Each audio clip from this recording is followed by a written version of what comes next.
because I want you to come to my session later at 4:15, where I'm going to be talking about a documentary film that I'm making about the independent music sector in Brazil and how they've essentially created their own economy separate from the mainstream industry, which is fascinating. But I'm also a professor of music industries innovation at Birmingham City University in the UK.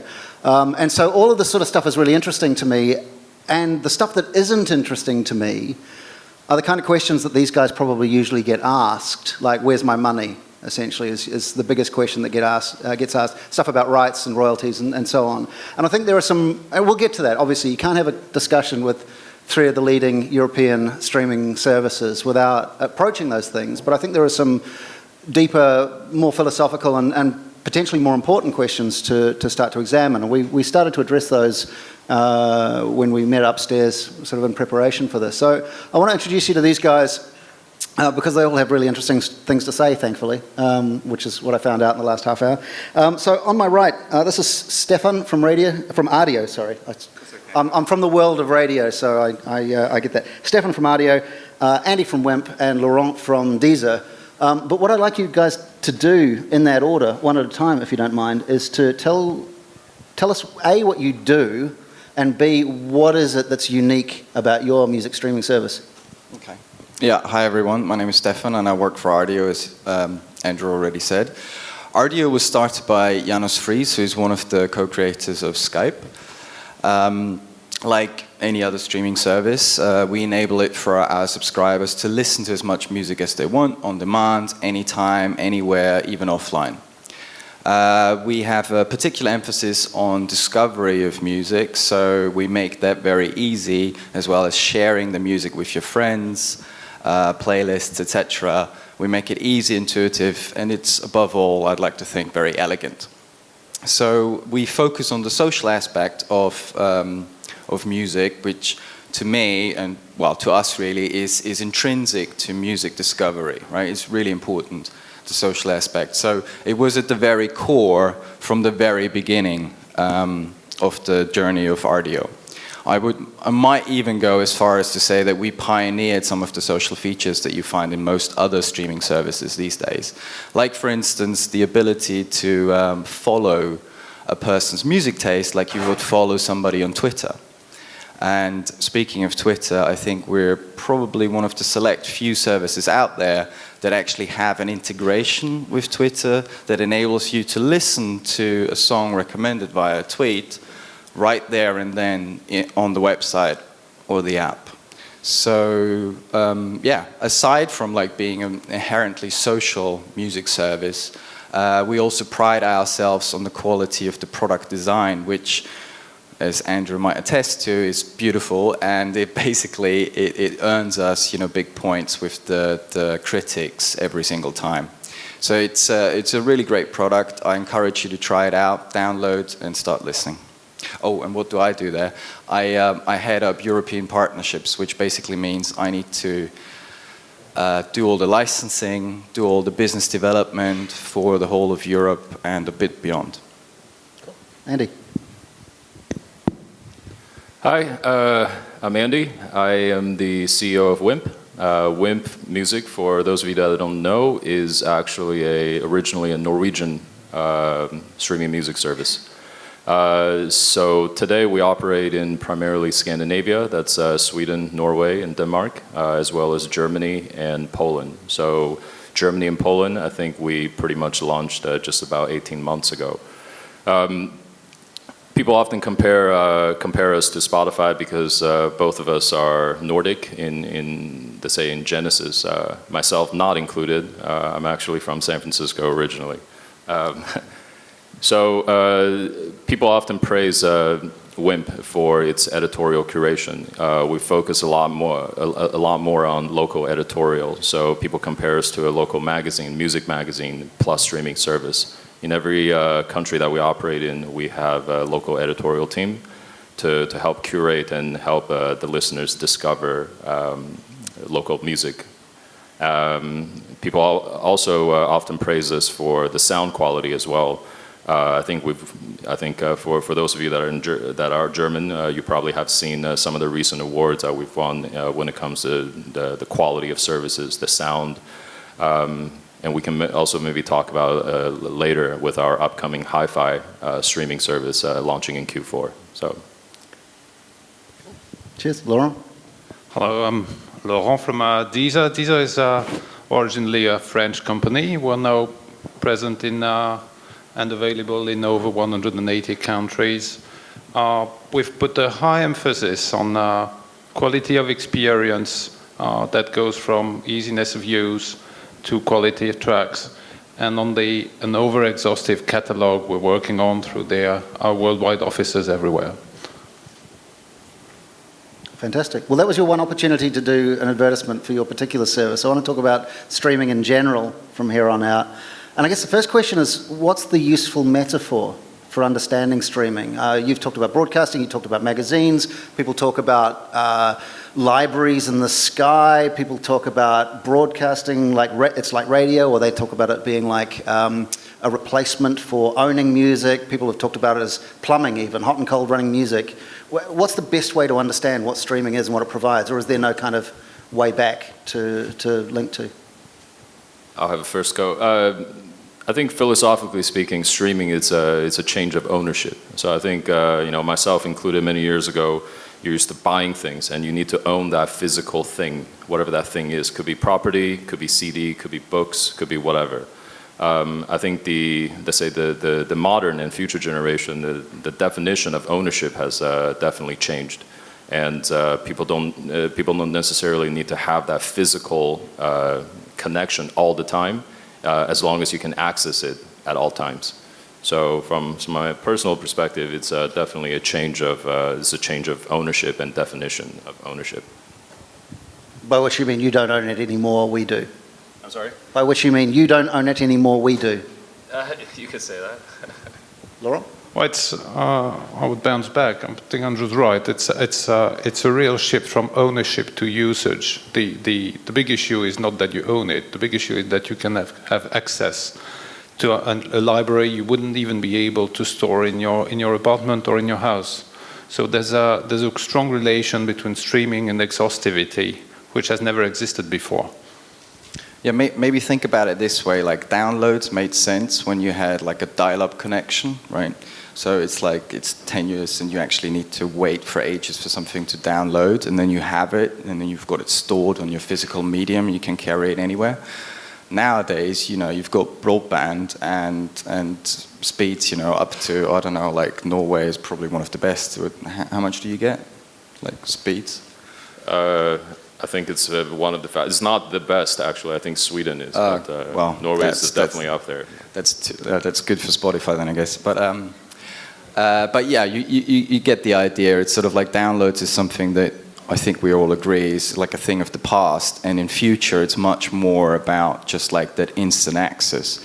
And we see that usage anyway happening, like it's happening all on mobile, and what this enables the user to do, which I think is great, is like you can try before you buy, basically. Like you can listen as much as you want, as often as you like, and it makes you more adventurous as well, right? Because you don't need to actually, I don't know, like pre-stream or preview or whatever you call it on iTunes. You can just like listen whenever, wherever, even offline you want, and therefore, it's sort of like that barrier of having to make a purchase sort of like disappears, and I think it's great for music discovery that way. You said try before you buy, but what you've done is taken away the buy as well. Yeah, that's true. In a sense, streaming isn't, well, not in a sense, like literally, like streaming isn't the sale, right? It isn't the transaction in that sense, but even more so, like you acquire more users or a bigger fan base. Your net is cast much wider because you don't have that barrier of having to buy something, but you can just like all you can eat, like just pay your tenner per month, which by the way for the access to over 20 million songs I think is a bargain really. You can try anything you like, and therefore from an artist perspective you're casting your net wider, you're getting more people into the funnel to maybe discover your music and then actually might, like buy a t-shirt or come and see you at a show or whatever. So Yeah. It does sound like a bargain. What does he say, 20 million tracks? Yeah. 20 million over. tracks for £10 a month. But I'm not going to listen to 20 million tracks, right? And I have to give you £10 every month forever if I'm going to continue to listen to music, right? So in a sense, it doesn't quite work out as such a bargain. But I'm somebody who likes buying music, so I'm kind of not antagonistic, but I'm a little bit prickly when it comes to the idea of replacing purchase. I mean, I'm a vinyl collector, and I own a lot of, not very many MP3s, mostly lossless files. And one of the things that's come along with streaming, like internet speeds increasing, has also been hard drives becoming incredibly huge and incredibly cheap.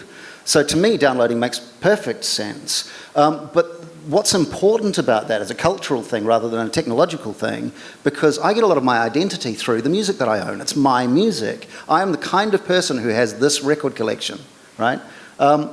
If you take that away, if you go, well, everybody has the same record collection and it's infinite, there's no cultural meaning left in the ownership of music. Is that right? Well, so first of all, on Rdio, you can build up your own collection. Okay, yes, it is digital, and if you stop paying, CDs are digital. I don't have a problem with digital. Yeah, well, true, but it's not physical. Let's put it that way. So you have your collection. You can still define yourself via that if you want to and so choose. But you can also define yourself by building playlists, sharing that with people, etc. And to be honest, like I'm a DJ myself. I buy a piece of music if I want to. If I really like it, I'm going to buy it on vinyl for sure. I think you're also looking at music, the experience of music, and largely streaming music is based on what we consider today as subscription, right? So the concept of subscription is an interesting one because it's basically locking in a relationship with something, with the service that gives you access to certain type of content. You have Netflix, you have Wimp, you have Spotify, you have whoever, and all the people here. And I think the definition of subscription to music, there's a small difference between. Well, it's not actually. It seems small, but it's actually a fundamental difference between a music streaming, let's say audio-based subscription versus subscription to music. Would you agree? Right? I mean, there's a little bit of difference in that, and I think that difference is fundamental. And the reason I say that is because music is actually not just audio. Music actually is multimedia. Music is communal as well as individual.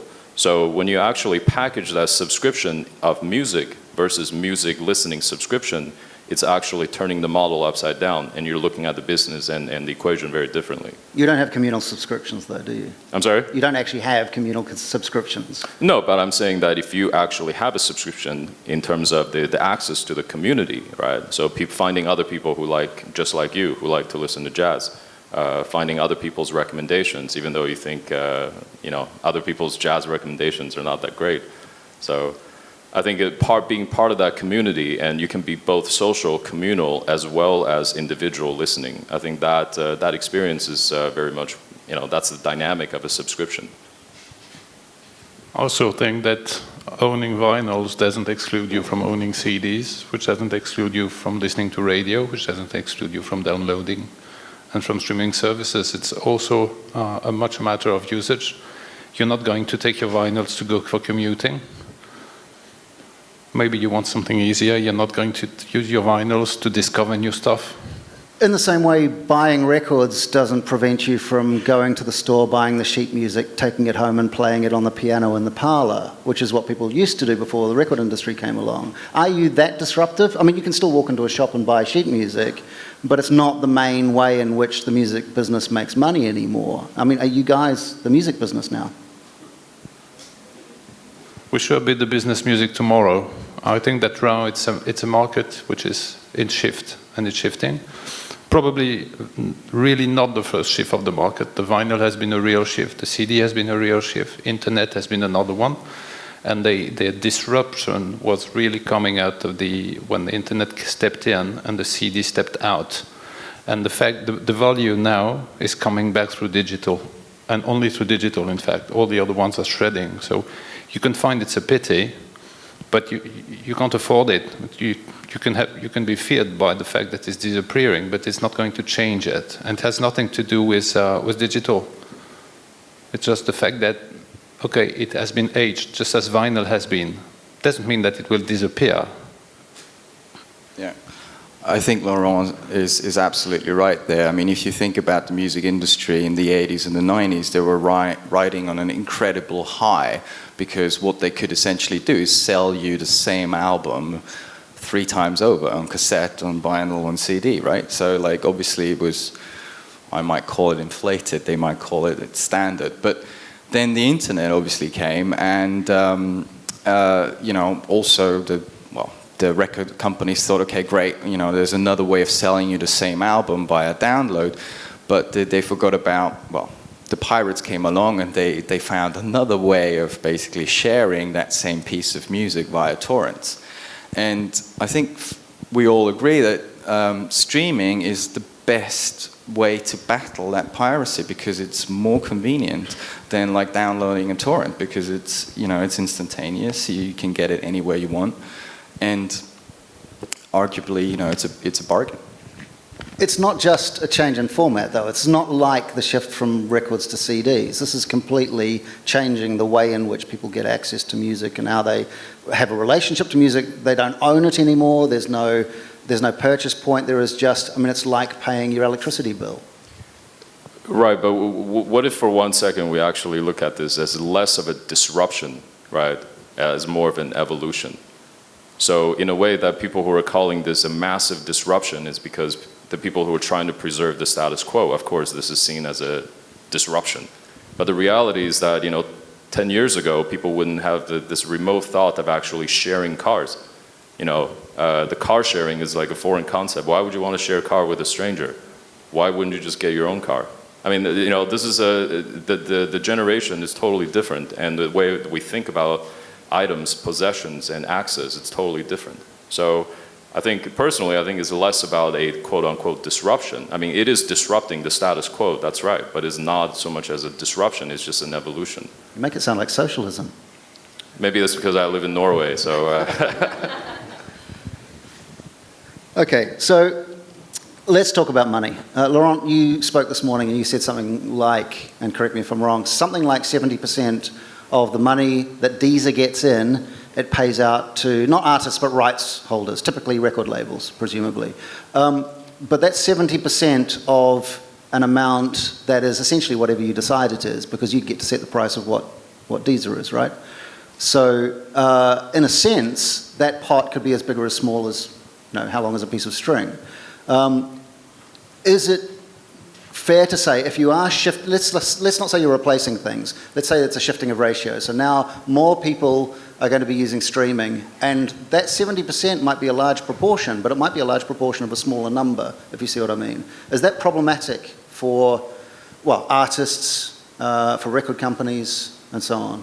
Okay, so not to go too deep into maths, but first of all streaming services pay minimum guarantees, so it has nothing to do with small volumes. You want to enter the business, you get out the cash. Sorry, say that again. All streaming services pay minimum guarantee. So there's a set fee that you give to the record labels regardless of what people use. There's a fee to enter the business if you want to go through majors. Fine. Besides of that, everywhere in the world, CD sales drop, markets go down, and they only come back when digital is growing again. Sure. Any kind of digital. Can be download or can be streaming. So you can say it's a small share and it doesn't replace, but where we are not, I mean, in some Latin American countries, we were nowhere, you couldn't find any more CDs. It had already disappeared before we arrived. So you could get it for free on the internet, you could get your BitTorrent, you could get through piracy or free ad-supported services. We and the digital services today are the only way to catch back value in the industry. Now, for what is of revenue sharing, I think that some streaming services are shown as the bad guys, but it's a matter of sharing. It's not a matter of this one is keeping too much. Not for us.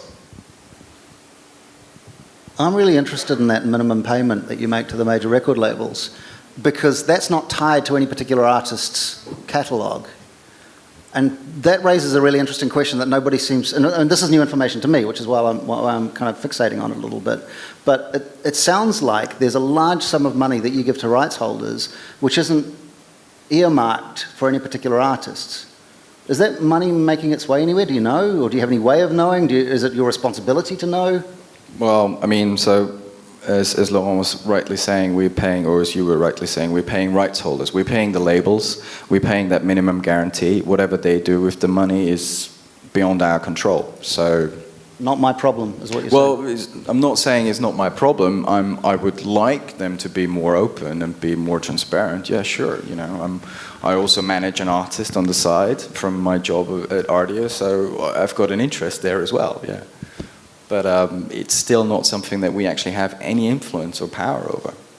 It's interesting that you say you manage an artist, because in our conversation before, and I'm paraphrasing, so feel free to pounce on me for saying this, but Laurent and Andy, you both said you're not particularly interested in music as far as providing content is concerned. It could be anything, that you're a distribution company. No, we're only distributing music. And I know that your company is only distributing music, but it could, I mean, it's not important that it's music, it's not important what music it is, it's not... No, it's not important what music you listen to, and we're here to provide all kind of music. It's quite important for us because streaming, as I told you, is a matter of exhaustivity. So we don't want to be stuck in a single genre. And that's why I told you, not the type of music, not music.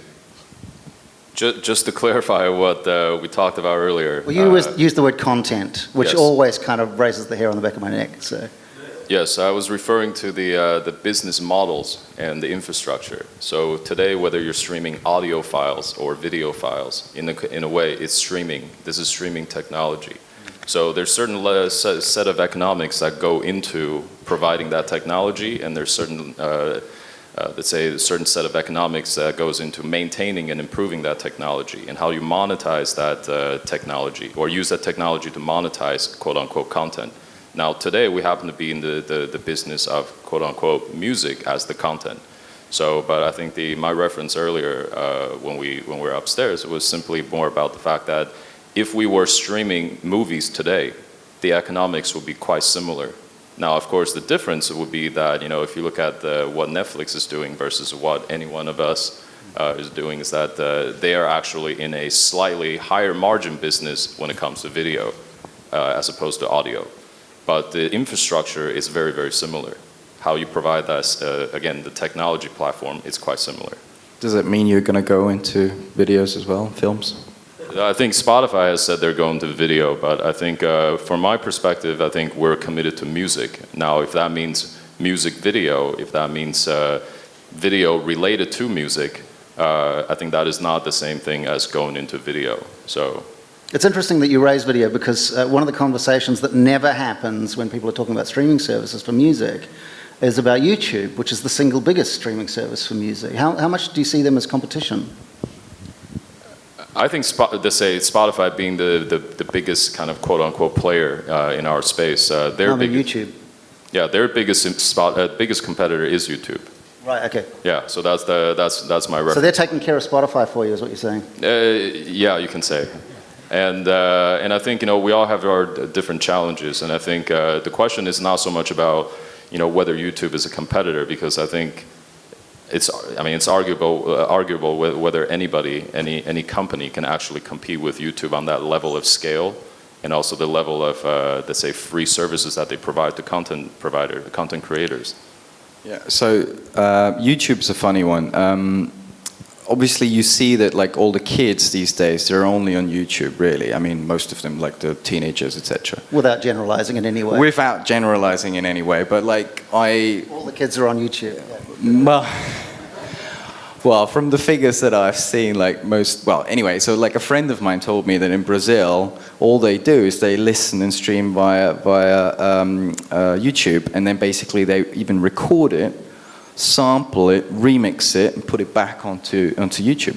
Now, the problem that I have, like with competing with YouTube, is that it's a bit unfair, because they basically have UGC content, like the hottest shit, you know, that like some kid in London does. he can put it up straight away and it immediately You attracts could do loads that. of listeners. Well, we can't really, because our business model is slightly different, and we are dependent on record labels and aggregators actually delivering that music to us. So, in a sense, it's not the same. The same starting point. Really. It's funny you mentioned Brazil because I'm doing a talk later about. But actually, I while I was there, Segue. Yeah, I DJ'd in Brazil, and what was really interesting is the guy I DJ'd after was playing off YouTube, which really surprised me. Not what you expect when you turn up to DJ somewhere. But YouTube raises advertising, and Spotify, frankly, has the worst ads I've ever heard in my life. I mean, coming from somebody who used to make radio ads for a living, it seems like the ads on Spotify are so bad as to try and force people to pay the streaming service so that they don't have to hear the ads anymore, which is not a service to the clients at all. But how do you guys stand on the idea of making money through advertising revenue? So Rdio, we don't have advertising. Currently, I'm not going to say that that's ever going to change, but personally, what I can say is that I would not want my listening of, I don't know, say The Wall by Pink Floyd or Dark Side of the Moon being interrupted by somebody selling me toothpaste or whatever. It's just the most awful experience I can think of. Wimp currently does not have an ad-funded model, so that's our position for the time being. And we have the advertising. And we do believe it's a very good way to enter streaming. You have hours or weeks or months for free, depending on territories. You can enter, see how it works, use it fully. Of course, you have your ads. The minute you don't want any more ads, you shift to a paying. It's a good way to discover the service. It seems like if I'm a client, though, an advertiser who comes to Deezer and say, look, here is some money to advertise my products to people, and you're using my ads as a repellent to get people onto the paid service. That seems counterintuitive from a... No, we're not using ads as repellent. We're not using volumes to make ads shout and music slow. We never denaturate music. We just add ads, such as everyone has heard forever on the radio, which hasn't been a problem up to now. And once again, it's the best way to discover what streaming is and what Deezer is. Are all songs equal? I mean, I can think of songs that I really like, or pieces of music that I really like that are 30 minutes long. And then you think of a track like Fitter Happier from Radiohead's OK Computer, which is like a computerized voice for 16 seconds or whatever it is. As far as your companies are concerned, are those essentially the same unit in terms of rights reporting, in terms of what they're worth as a piece of media? Are all songs the same? I think, to my knowledge, it's pretty much the same. I mean, the way we track it is the same. I don't think a 3-minute song versus a 5-minute song versus a 30-minute song. I'm actually not sure whether we have that many 30-minute songs. But there are lots in my library. Yeah. So, but to my knowledge, it's if you look at it very technologically speaking, I mean, a file is a file. You track it and you monitor it and then you display it. There's no difference in tracking mechanisms. So if I was being a strategic artist, I would record a song with an album with 30 very short songs on it, because if that album gets played, I'm going to get more royalties. Is that right? Is that how it works? I think that's a label. That's a question you need to direct to the labels. Majority. They're not here in their absence. Is that right? I'm not here to comment that. I'm not going to. Okay. Where does it go? What can you do? As far as the catalogue is concerned, can you introduce people to more music? Is that what you're kind of, now that you've solved this, how do I get music to people thing, which seems to be pretty well established, what's the next problem? Yeah. As I was saying earlier, I think streaming is all about discovery for us, definitely. I mean, as we said, as I said, we see a lot of discovery happening on the mobile, and we took that thinking not just to the way that we built our products. Like we launched something recently called Stations, which basically is a you station for you personally and your individual music taste, all put together on the basis of your collection, and then, you know, like recommendation engine technology provided by the Econist. But what is also, or that thinking that also plays into the kind of partnerships that we do. Like, for instance, we have a very close relationship with Shazam, which, as you might have read today, you know, announced figures that they basically are solely responsible for 10% of the global download sales. It's just staggering, this one service. And for us, it's really crucial to basically, every time somebody Shazams a song, you then get a little link that says listen on audio. And it just is that shift really from being, you know, like a music service. I'm going to stop you there. Explain that to me, because if I Shazam a song, yeah, go on. Surely I'm already listening to it. Well, you're listening like on the radio or wherever, right? Right, okay. Or like the TV, and you Shazam it because you don't know what is that. It's playing in the background. And then it tells you, yeah, go listen to it on audio.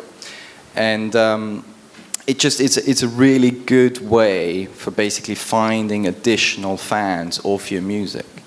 It's as I said before, it's widening the net, and that's what it's all about, because incrementally streaming is like a lower you know, revenue for you per listen, obviously, than per purchase. So it makes sense. I'm expecting more answers. Okay. I think from my perspective, I think the next thing that you asked about, personally, I think I have to go back to what I said earlier. It's about that subscription to music rather than a music listening subscription.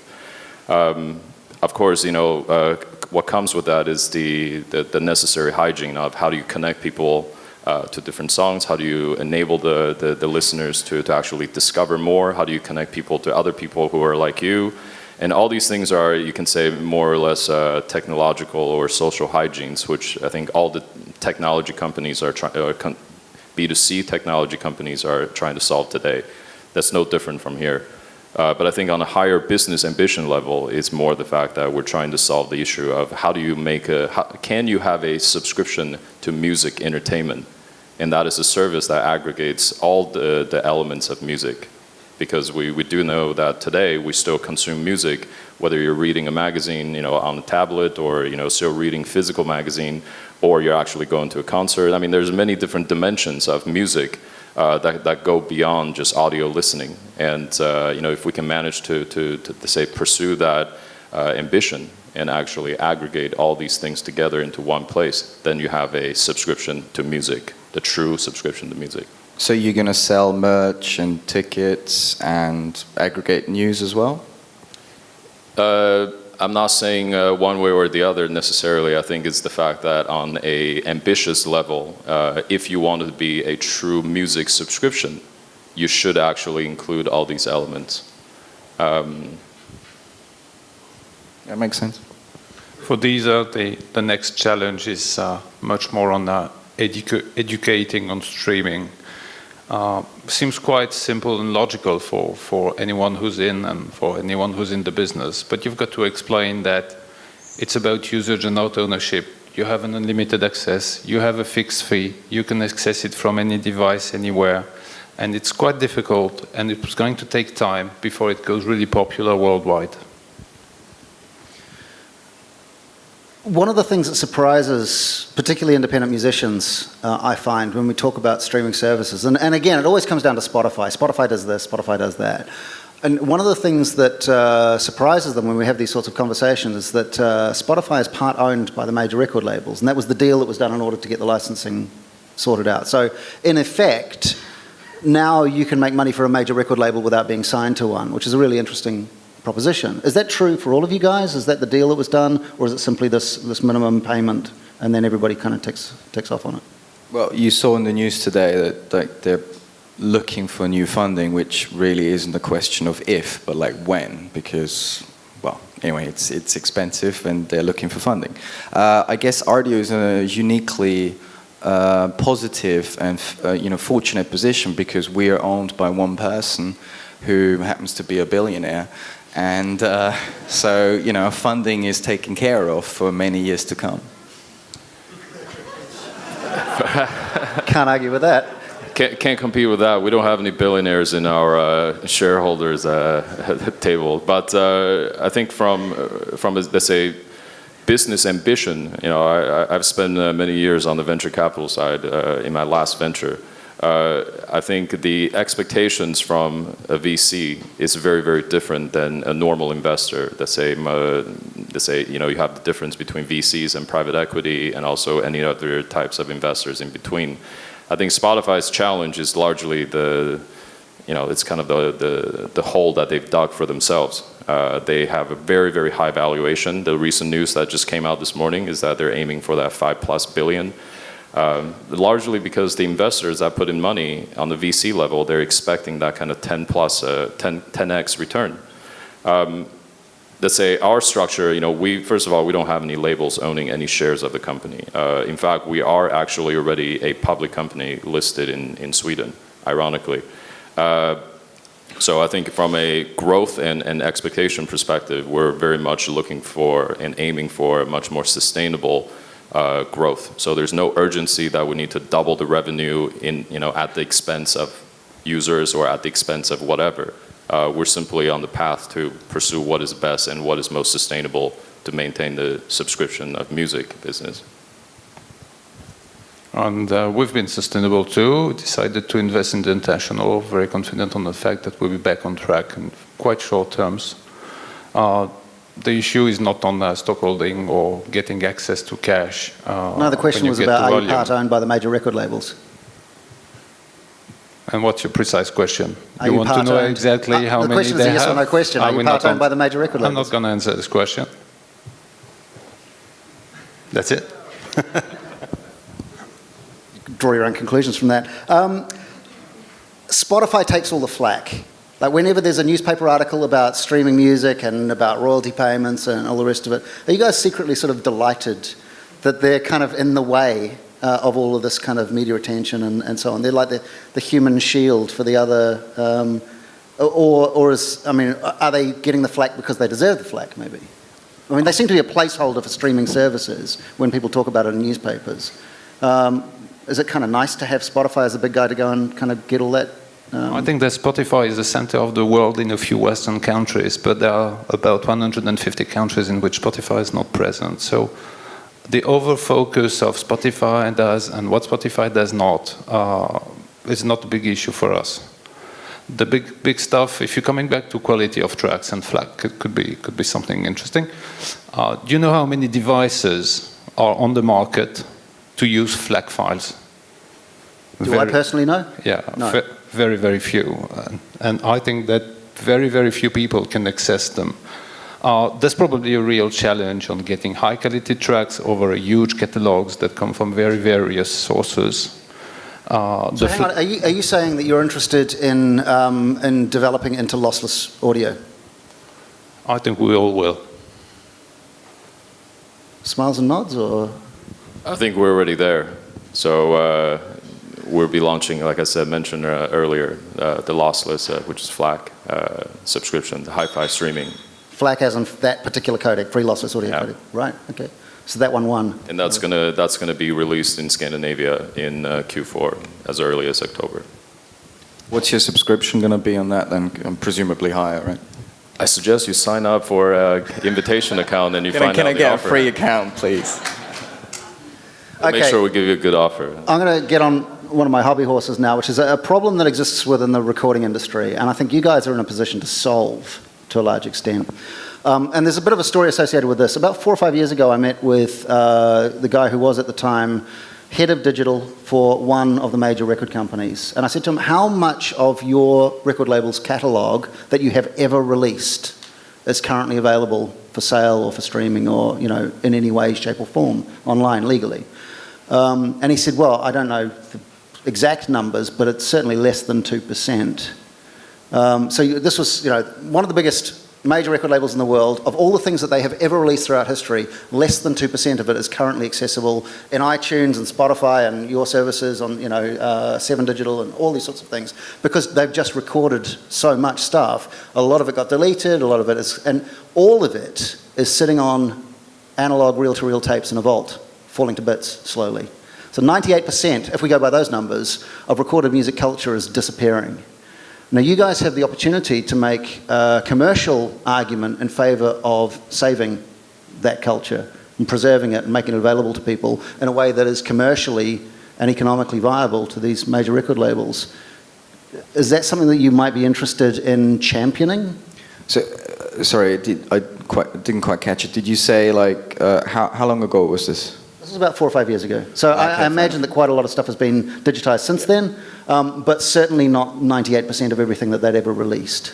Well, there's a real argument for any label or any artist, really, to have as much of their catalogue on our services, because, and I love this word in English, it really cross-pollinates each other, right? So that you find out more about this artist and he makes more money through it. So I find it really hard to believe that 98% are still undigitized. Yeah. Just trying to think of the oldest stuff. Well, let's say it's not 98%. Let's say it's 90%. But even so, this stuff is disappearing. So culturally, from a heritage perspective, there is an argument to have an intervention. But from an economic perspective, if you could take your catalogues up from 20 million to 200 million, what would that mean for your businesses? I think when you talk about economics, I mean, operators like us, let's say the streaming service providers, we have our economics. But of course, the labels have their economics, the artists have their economics. So I think what makes sense to us economically, yes. I think from our perspective, why wouldn't you have every single song digitalized in the library? But if we're actually paying a very let's say heavy minimum guarantee just to get into the game, that is also a lot of risk that we have to take on. And then so one could argue, if there was no barrier to entry, could that actually truly make this this segment of the industry vibrant and actually sustainable? But I think we're not the people to answer that question here. Yeah, ask Rob Wells. There's another 90%, I would argue, of contemporary new release music that isn't being released through major record labels. Is there a solution to that problem as far as getting on streaming services, or is it just find yourself an aggregator and they'll sort things out? I mean, do you take direct upload submissions from artists? Yes, we do. For Wimp, we have a DIY service. And in fact, actually earlier today, our German team actually did a workshop specifically on DIY. So you can actually upload the music and actually publish into our system. Sure. We don't currently, but it's so incredibly easy to go to an aggregator like CD Baby or anyone, and so cost effective that, yeah. Is that who you recommend, incidentally, CD Baby? I don't want to be pinned down like favoring one aggregator over the other, because they're all partners and all animals are equal, right? But CD Baby get mentioned by name, so yeah. Yeah, no, well, you have personal relationships with people. Yeah, CD Baby is a good one, I guess, and Belief maybe. And we have a very big challenge on the digitalization, because there are countries and continents where the big issue is getting the tracks digital. And yes, we prefer to go through aggregators. Okay. One last question. How do you drive the long tail? How do you get people to hear stuff that they might not otherwise discover? And is that important to you to do? I'll take the first one. I think it is important, but I think the long tail also comes with the same challenge that's not just unique to music, right? If you look at the Apple App Store, majority of the apps never get discovered because there's so many apps being uploaded and being approved every day. So I think it kind of comes back to recommendation, curation, and discovery. So how do you actually, without sounding too commercial, is how do you make someone consume more of the things that they like? So it is absolutely important. A long tail, it's crucial. Long tail for us is then quality of service and execution, an ability to bring a constant renewal. Can be discovery, can be new stuff, can be more of what you like, but bringing more and more information, editorial and music. And you've got your radio stations you mentioned, yeah? Yeah, I was going to say, I feel like I've answered that question like 3 times already on this panel. Streaming is all about discovery, and because, you know, there is no barrier of entry for a user anymore, so he can try loads of different things, and you as an artist or as a label, you're casting the net wider, sorry, and thereby get more people into the funnel of, you know, being your clients, and then, you know, you can tap them up again and again and again, and it's only a good thing. Fantastic. Well, I'm going to throw it open to questions from the audience. Any questions that aren't, dude, where's my money? Just connecting to your last point, all of you said that you're also about discovering music. But my personal experience is that the only truly satisfying music experience in that sense comes from Pandora Radio, and that is because they use quite a unique technology in analyzing really each song and finding the best fit that to follow the music you're just listening to. So my question is Pandora is like years and years on the market, and still there is nothing comparable from Europe. Do you have any plans to kind of match this technology or follow that path? And what do you do at Pandora? Sorry, no. I'm sorry. No, I'm a journalist. I'm completely unconnected. But hang on, you sound German, right? How do you listen to Pandora? Are you using a VPN? It's illegal, you know that. Well, we're living in a global village. Well, so I used to work for Last.fm, and we were compared to Pandora all the time. And I always used to say that, you know, it's all well and dandy what Pandora does, but at the end of the day, if you think about it, they have people sitting in a room basically categorizing music. So they're putting it into different drawers. It's like this fast, this female vocal, yada, yada, yada. And then basically on that basis, what's similar.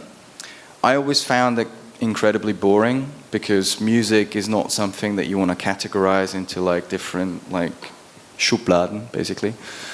Instead, what we did at Last.fm and similar approach now with Rdio through the Echo Nest is looking at what people are listening to. You know, the social aspect of music that I was highlighting earlier is just so intrinsic to music discovery, so inherent to the very concept of music that I couldn't imagine it any other way. And yes, Pandora has a lot of users, I give you that. But it's still, you know, like for a music geek like me, it's a very boring way of thinking about it. I think if the question is, does Wimp have any intentions to match Pandora's technology? The answer is no. We're on different paths. We have our different focuses. Now, if the question is rephrased around, you know, does Wimp have a commitment towards understanding how to help people discover music? The answer is yes. So I indirectly answer the question. You're right. It's also a tech business, and there's a real issue on an ability to improve many aspects. Categorization is one of them, and we're also working on it. There was another question down here. Oh, over here. Oh. I was just going to jump in on the same subject matter. What a surprise. Actually, I'm surprised that this comes from a German journalist, considering that you have incredible people at Fraunhofer who have actually worked on some of the technologies that really match Pandora very, very well indeed. And recently we've worked on future of music technology in Europe, and we've actually outlined all the technologies that are available in Europe on those lines, and they exist not only in Germany. Germany, though, is very, very important in this aspect, but also in other centres like Barcelona and Paris and London and Vienna and Porto as it so happens. So actually, if you look around you, there are comparable technologies to Pandora's. They need to be implemented. They've been developed in several centers. Some successful businesses have made use of them. Spin-off of Barcelona at BMAT have used some of those types of technologies for Vericast to detect music rights detection. So I don't know if any of the panel use any of these companies that have emanated out of those circles. I'm sure that they have spoken to them, or some of them have sort of... To unpick this, these are engines that do discovery that these services could use at a back-end kind of level. Right, I see. That's correct, yes. Do you use such engines? You said you use... We use the Echo Nest, which is widely recognized, I'd say, as like a Google for music specifically, because they crawl the web and make all the connections, and well, it's magic to me, but yeah. And no, by the look of, you don't use any other services to provide the search within? We agree technologies use our own. It's quite a mix. I can tell you precisely where we are right now. It's a never increasing topic. Huh? Sure. No. Okay. Hi. So all of you guys have a subscription-based model. Deezer has an hybrid one, and a hybrid revenue model.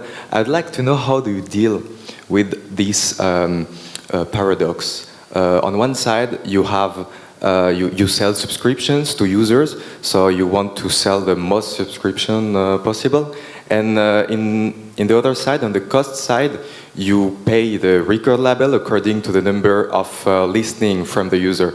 So in one side, you want to have the most, as many users as possible, but in the other side, if all of these people listen to a lot of music, you will have to pay the record label more. So do you see the conflict of interest between the cost and the revenue here, and how do you deal with this? I don't think it's exactly that linear in that sense. I mean, yes, what you said is a dynamic that is put into consideration in general, the contract with the labels. But as I think we mentioned before, there's also a set amount of very heavy fees up front just to get in the game. And those fees are not dependent necessarily on how many specific streams per user has. So I think the equation... until I'm not actually from the music industry as a native. I came from much more of an ad technology media space, and so I'm 3 months into the job. So I'm learning a lot about just how complicated.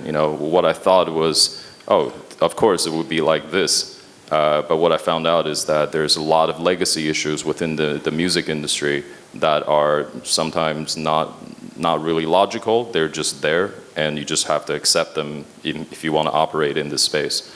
So the contracts are way more complicated than we think. Can I ask that same question in a slightly different way? If I pay £10 to you and I play one album in a month, and I only listen to that album once, what proportion of my £10 goes to that album's record label? Or is there no relationship between that? Well, I think, again, depending on the contract relationship, is that I don't know if you, from a very basic level, you can break it down into that detail. Because if you pay £10 a month, you only stream one song. I mean, our commitment to the labels is the same, whether there's 100 of you or not. So it makes no difference what I listen to up to a certain level, is what you're saying? Yes. I'd like to answer this question differently. I think it's very much in our favor, in our interest, to get our users listening as much as possible, because in that sense, listening to music, if they use our product, that means that they like it and they love it and they find it useful, and they're much more likely to recommend it to their friends and family, etc., than if they basically are bundled in via a mobile subscription and basically are zombie users because they don't really care about the product itself. So, yeah, I would argue it's very important that people listen and use us a lot. And by the same token, you're never going to give more than 70% of the revenue that you make to the record labels to split up however it is they split it up. So, however much people listen, even if they listen 24/7 to 3 simultaneous channels on 3 simultaneous computers in the same room, there's not going to be any more than the 70% of the revenue that you made to be given out to the record labels to share. So it's kind of a non-problem, I guess, in that respect. The thing is that like we can't really answer that question because it's all down to contractual, you know, like NDAs, etc. So even if I wanted to and say that you're wrong, I can't. So. Let's have one more question, last one. We have one more. Hello, it's kind of a paired comment versus a question. I represent an independent record label, and I think everything you guys said makes total sense for the user. I'm also personally a premium user of a subscription service, and I'm super happy about it. You know, Which it's very one? convenient. I'm not going to say that. You know, it's very convenient. Not I really yours. enjoy it. At the same time, I used to be one of those few people who really spend a lot of money on music. I still do, but it had a significant effect on my spending for actual physical product. I used to buy 2 or 3 CDs a month, and now with mobile access to my streaming service, I buy a lot less. So it had a significant effect on sales. Now I'm also representing an independent label. And I thought the interesting part that Andy touched on was that in America, for instance, if you see services like Netflix, or if you see cable TV or whatever, these services are significantly more expensive and more tailored into specific groups. So you get your sports channels, you get your kids channels, and for all of these you have to pay individual money.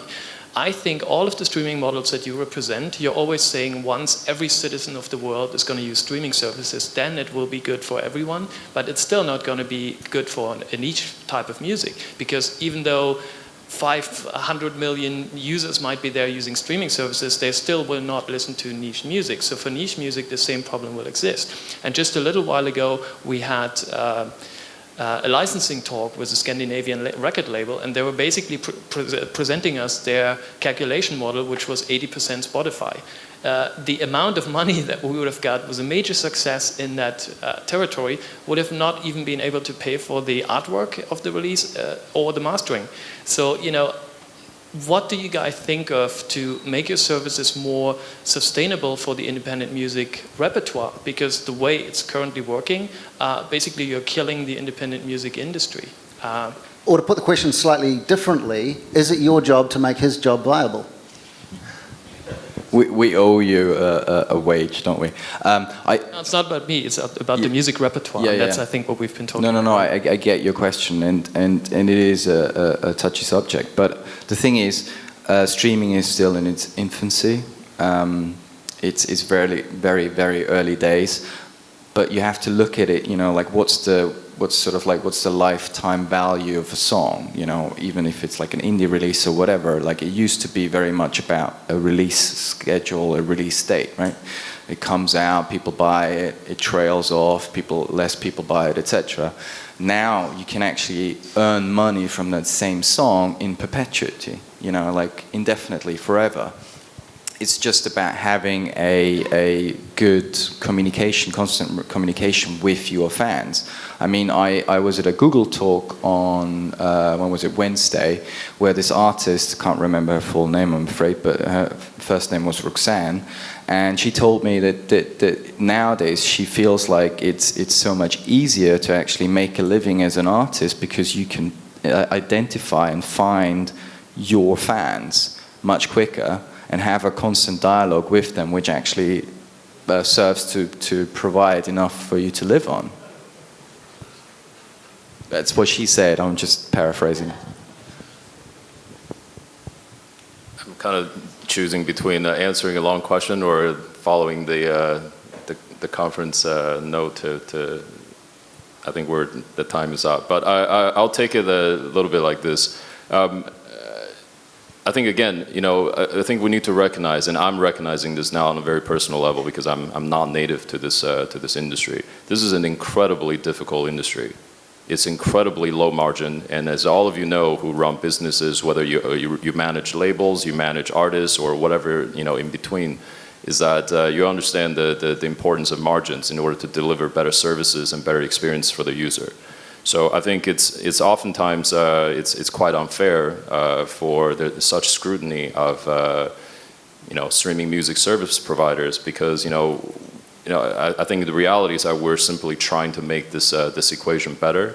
But it is an incredibly difficult equation to solve, and it's going to take a long time before we solve it. And I think it's right. Stefan is right. Is that we are still in the very infancy of it, and we're far from solving this equation completely. One thing I will say is that looking at from monetization of an artist or label perspective, I mean, it is it's very well known that many artists and labels, they're going for their 360 solutions, right? So it's not just about the songs itself, but it's actually the live performances and everything else. So this 360 perspective on monetizing someone's talent and creation of that content is perhaps a much more sustainable way of simply just focusing on audio. And I think I'll leave it like that. That sounds like a good way to leave it. Two things to finish off. One thing that almost never gets said about you guys, and I think it's kind of a miracle in a sense, is that the amount that most ordinary people spend on music has gone up to about 120 euros per year from about what used to be about 15 or 20 euros per year. And that, I think, from the point of view of what you're bringing into the music industry is really phenomenal. I think that should be championed a lot more than it is. And the other thing that I think is really important to say is that at 4:15 in C2, I'm going to be talking about the independent music sector in Brazil, and I'd love to see you guys there. Could you thank our panel, please? Stefan, Andy, and Laurent. Thank you very much.